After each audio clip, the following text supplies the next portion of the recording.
In the 1930s and early 1940s, basketball was a game of local gyms, smoky auditoriums, and drafty high school halls. It was fast, raw, and often rougher than refined, a sport searching for an identity. College basketball drew crowds.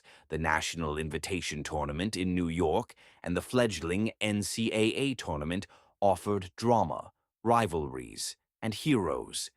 But professional basketball, it was scattered across dozens of small leagues: the National Basketball League, the Midwest Basketball Conference, the American Basketball League. Teams came and went, paychecks bounced, players rode buses through snowstorms to play before a few hundred fans. In an America still emerging from the Great Depression and soon to enter World War II, pro basketball lacked glamour. Baseball was the national pastime. Football was growing. Hockey ruled the northern cities. Basketball was something you played at the YMCA, yet the seeds of change were quietly taking root. By 1944, the war was ending. Young men returned home, and with them came a hunger for entertainment. Arena owners across the northeastern United States and Canada began to notice something. Their rinks and halls were sitting empty on non-hockey nights. Walter A. Brown of the Boston Garden had an idea. He knew ice could be melted and hardwood laid down. The same fans who filled the Garden for the Bruins might come back for a new sport. He wasn't alone. In New York, Ned Irish of Madison Square Garden had been promoting college basketball doubleheaders for years, packing the stands. Across the border in Toronto, a wealthy sports promoter named Leo Ferris shared the same thought.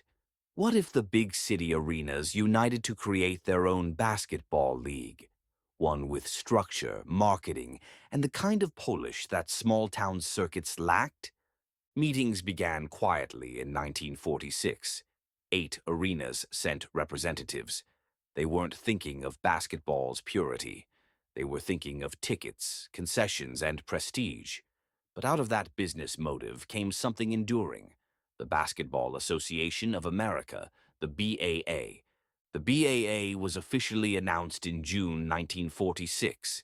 Its founding cities read like a map of post-war ambition: New York, Boston, Philadelphia, Washington, Chicago, Cleveland, Detroit, Toronto. The idea was simple but radical. Unlike the small-town National Basketball League, the BAA would play in major arenas, with major crowds and major marketing. Players would be paid to be professionals, not part-timers. Ned Irish became the league's first president. Walter Brown handled logistics and schedules. Leo Ferris, the Toronto executive, took on operations north of the border. Teams adopted names echoing their city's identity: the New York Knickerbockers, the Boston Celtics, the Philadelphia Warriors, and the Toronto Huskies. The league set a 60-game season beginning that fall. Games would be played under college-style rules, with a few professional tweaks.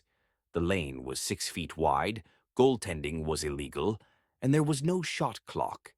Basketball was still finding its rhythm. Toronto, Canada, was chosen to host the league's first game. It wasn't because the city was the center of basketball. Far from it. But the Huskies' owner, Ben Newman, wanted to make history and fill Maple Leaf Gardens, a grand hockey cathedral that could seat nearly 12,000 fans. The Toronto Huskies were coached by Ed Sadowski, a towering 6'5" center who also played. Their opponents, the New York Knickerbockers, coached by Neil Kohalin, with stars like Ossie Schechtman, Sonny Hertzberg, and Leo Gottlieb. The date was set, November 1st, 1946. To attract attention, the Huskies promoters came up with a bold stunt.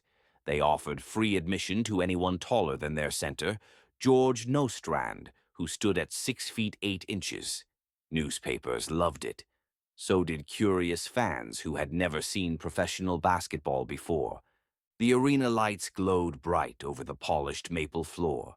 About 7,090 fans filed into Maple Leaf Gardens that Friday night, bundled in coats against the cold Canadian autumn. At center court, George Nostrand of Toronto faced Ossie Schechtman of New York. The referee tossed the ball. At that moment, the first official game of the Basketball Association of America, the forerunner of the NBA, had begun.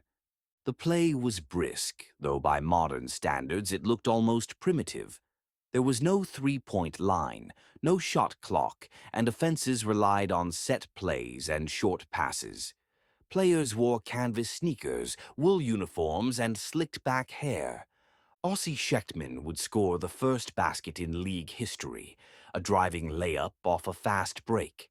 It was simple, quick, and elegant, the spark of something new. The game swung back and forth, but the Knicks gradually pulled ahead. At halftime, New York led 35-29. In the second half, the Huskies tried to rally, with Sadowski battling inside, but turnovers proved costly. Final score: New York Knickerbockers 68, Toronto Huskies 66. The crowd applauded politely. They had witnessed something historic, though few yet understood its significance. The BAA's first season was uneven. Attendance varied. Some cities drew crowds, others struggled. Many players still came from semi-pro or industrial leagues, adjusting to life on the road. The Philadelphia Warriors, led by Joe Fulks, a former Marine with a deadly jump shot, became the league's first champions in April 1947. Fulks averaged over 23 points per game, a staggering figure in an era when most teams barely scored 70. But the league also faced competition. The older National Basketball League, NBL, centered in the Midwest, boasted stronger talent, men like George Mikan of the Chicago American Gears, a 6'10" phenom who revolutionized the center position. The two leagues eyed each other warily, poaching players, arguing over rules, and fighting for credibility. By 1948, the tension came to a head. Several NBL teams, including the Minneapolis Lakers, led by Mikan, defected to the BAA in search of bigger markets and brighter lights. That move changed everything. The Lakers dominated the 1948-49 season, winning the BAA championship behind Mikan's unstoppable hook shot. Crowds grew. The press began to take notice. At season's end, the two rival leagues realized they could not survive apart.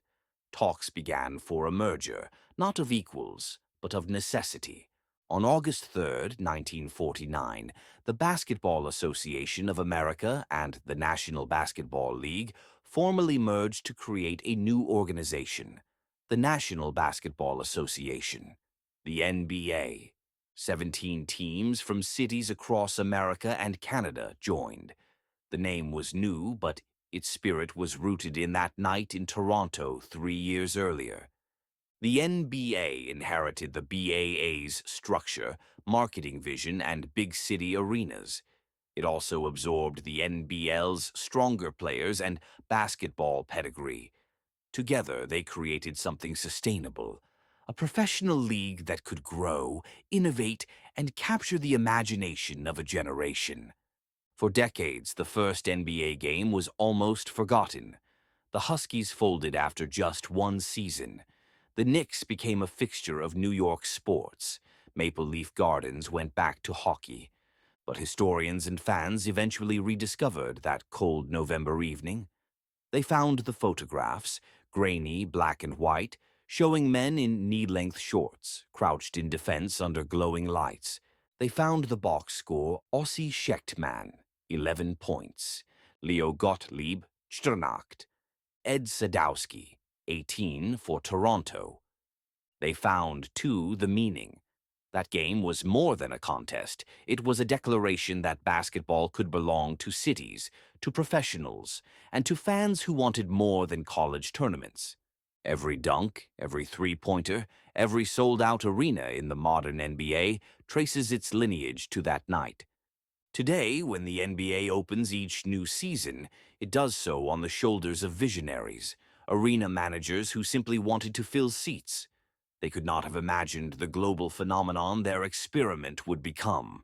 The league that began with 8 teams in 1946 has grown into an international empire, 30 teams, billions in revenue, and stars known in every language. Yet, beneath the spectacle, the DNA of that first game remains. Teamwork, competition, and the pursuit of something greater than the scoreboard. On November 1st, 1946, in a rink once meant for hockey, a handful of men in canvas shoes took the floor and began to write history. That night, the sound of a bouncing ball echoed through Maple Leaf Gardens, and the world of sports would never be the same.